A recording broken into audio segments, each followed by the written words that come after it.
Tutorial bakar ikan ala Abradken. Pertama-tama siapkan ikan yang sudah dibersihkan. 2. Siapkan minyak.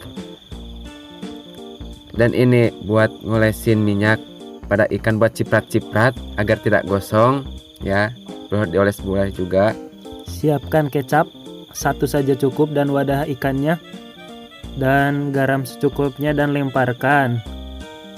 Dan aduk-aduk sampai merata biar asin. Kalau sudah, simpan. Siapkan bara, ambil ikan, lempar. Ambil ikan, lempar. Ambil minyak, lu ciprat-ciprat pada ikan agar tidak gosong. Ciprat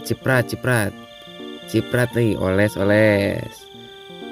Lalu siapkan hihid, kipas biar tidak gosong, dikipas. Balikan ikan pakai tangan saja lah. Matang, ambil angkut. Setelah ikan matang, tuangkan kecap secara merata menggunakan perasaan. Ini hasilnya. Selamat makan.